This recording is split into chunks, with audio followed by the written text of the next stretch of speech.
C'est l'heure de la revue de presse internationale avec Ashrène Verdian. Bonjour Ashrène. Bonjour Philomé. On commence votre revue de presse par un scandale qui toucherait le ministre tunisien des Affaires étrangères.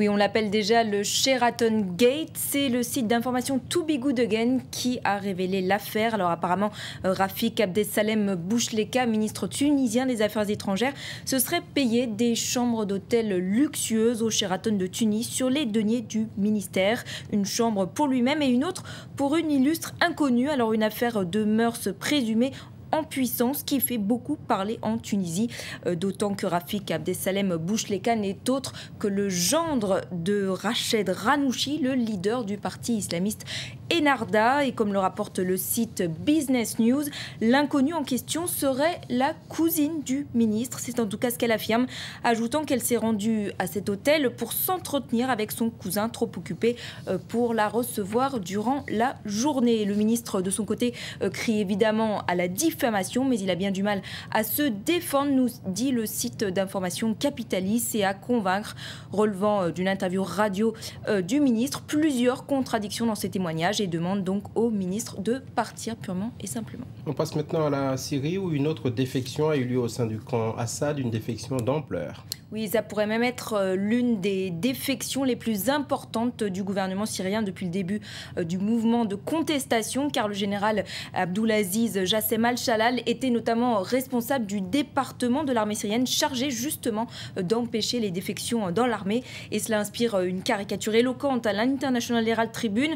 On y voit un arbre qui perd ses dernières feuilles en forme d'étoiles de généraux de gradés de l'armée syrienne, et les dernières étoiles tombent, une seule reste au sein d'un paysage de désolation. Et dans le Guardian, cette fois, à lire un article sur le pillage qui se généralise en Syrie et sur comment en fait la lutte contre le régime Assad se transforme en lutte pour le pillage. Alors le reportage est réalisé à Alep et le journaliste nous dit qu'il s'agit en fait d'un tournant dans la guerre. Le pillage est devenu un mode de vie, nous dit-il.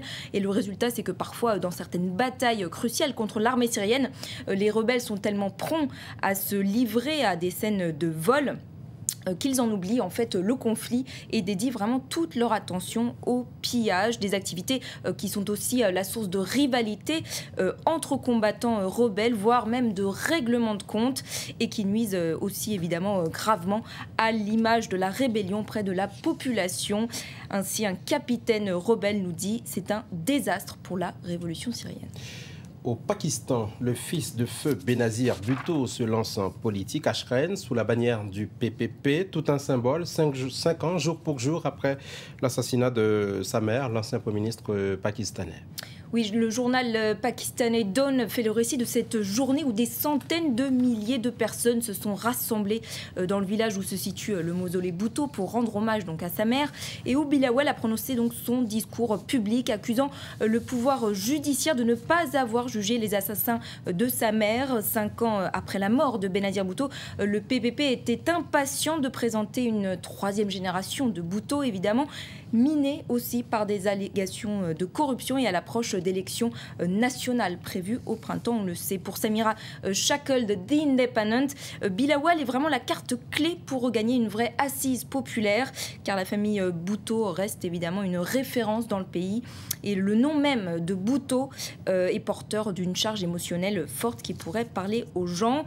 Le PPP devra aussi faire des efforts sur le front économique mais aussi sécuritaire, nous dit Gulf News, car le Pakistan n'est pas plus sûr qu'au temps de l'assassinat de Benazir. Les attaques suicides sont légion et les partis n'arrivent toujours pas à faire front commun contre le terrorisme. C'est ce que nous dit Gulf News. Tout à fait autre chose pour finir, Ashrène. Connaître notre âge véritable, ce n'est pas une blague et c'est possible.